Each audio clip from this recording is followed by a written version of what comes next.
Salamat Lord, salamat sa pagkaon.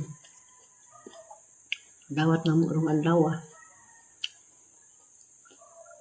Kang congress gamay, isdang tamarong.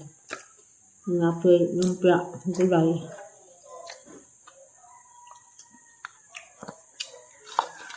May mangga.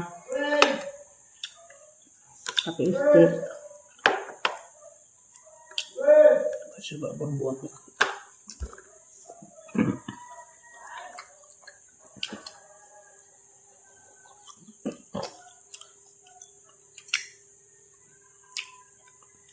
Mahota, mampili sa taghap. Good morning diha. Mahalibang tanan. Karon gabi Ros. Italy. May good night. Doon diha mamili ngayop. Kami mahaw na mi. Kaan ko rice gamay. Nag-rice ang daga hapon. Ikanta. Maluloy-on. Hindi ulit magbawas sa mga taong maluloy-on. Hindi ulit bahala.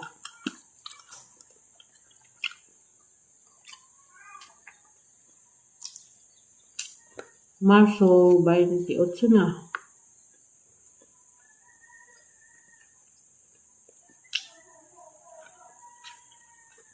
Kapit nagsimana Santa.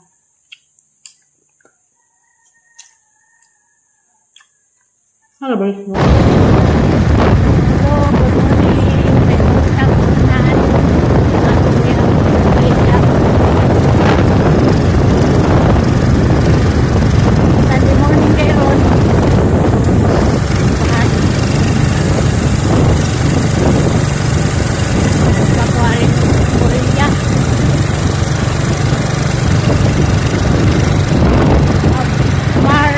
Marso 29.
ang di mo makakanyo.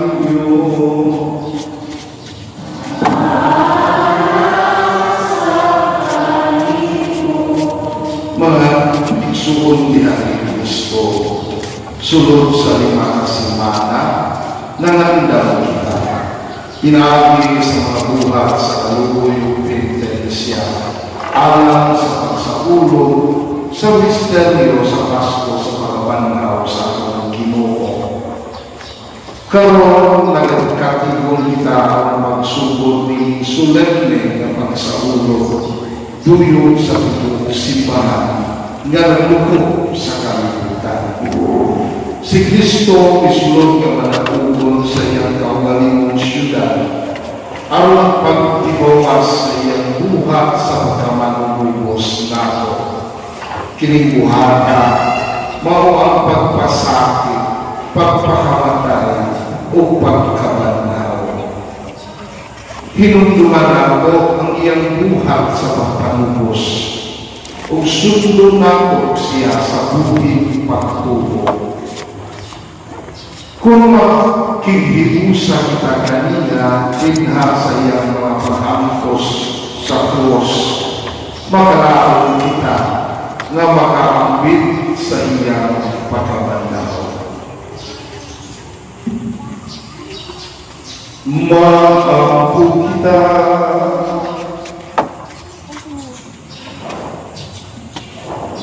O Diyos na makagahon, namamuyong kami kanimo, bendisyon ikaw panalo kayong mga palula, o himuha kami nga balaan, karong naglaw ang nagasakyaw kami malipayon, kang Jesus na mo manubos kahit, magsunod na kami kaniya pag-ayo, aron sa kadlaw niya na, mudahan kami sa kalipay sa pag-upunay na Jerusalem. Kini akong ipangayo, pinagi na sa Kristo imong anak, nga buhing haliman kanimo, o sa Espiritu Santo, Diyos, hangtod sa kahangturan.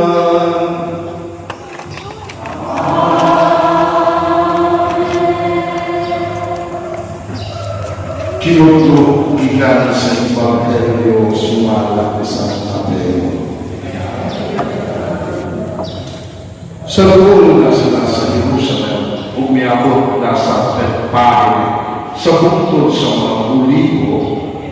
Gipauna ni Jesus ang duha sa iyang mga inunan, o giingnan niya sila. Pagtukaw sa barangay nga anak sa anakan, o makapalagan ninyo ang usa ka asno, nga gihigod uban ang natilingin.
Hihigugma ka sa Diyos, nga bisan pang kanunay ka nagulugin kaniya.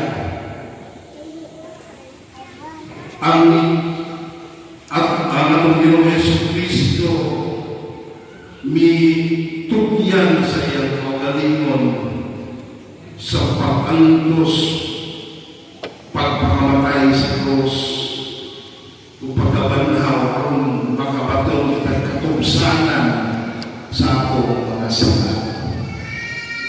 Hihigugma kita sa Diyos, nga matulpan ni San Pablo sa ikaduhang pagbasa. Though he was in the form of God, he did not deem equality with God something to be grasped at. Si Jesus became man. Sama kanato. He took the form of a slave and became obedient to the Father. Nahimong masinuntanon sa kabuton sa Diyos bisan pa adto sa kamatayon sa krus. Gihigugma palayo kita sa Diyos. Bisan pa ingana ka medyo mananaw, ingana ka kung mananaw, gihigugma ka sa Diyos.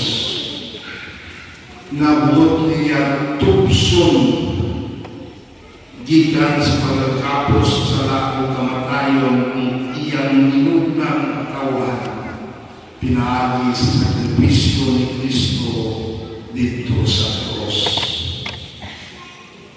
Biyasa kong nagumog na pagbasa, bisan ang mga suod niyang tinungan, nagluhid ni Jesus. Bisan sa kasakit dito sa atin sa Getsemani, kasuhindirong ni na ang tawhanong kinaiya ni Kristo. Apan, mibungat siya ang imong kabuton ng nagkuman. Bisan, isakit, itaran, gilansan sa krus. Tungod sa nakunggo.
Hello, happy Sunday everyone. Benditas bekay.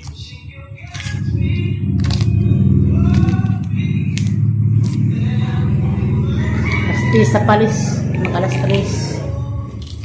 Kaya sima-sima man, lime ko disud, sima-simaan.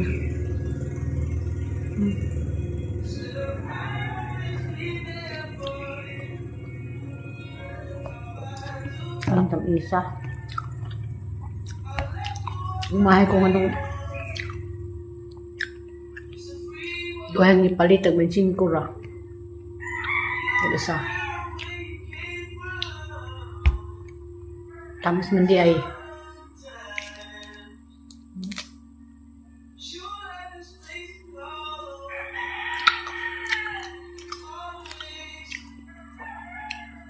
Ispiras na ron sa mga graduating. Last year, busy na sila.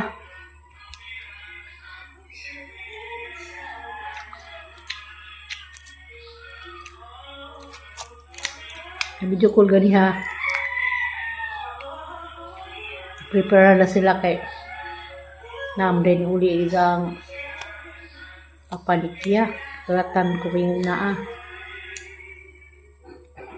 Atin de kadwi sa nagdang paisa din yung bay.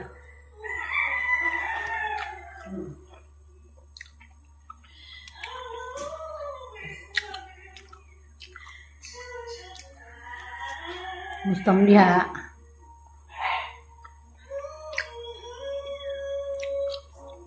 Simat-simat. Pan. Buka na.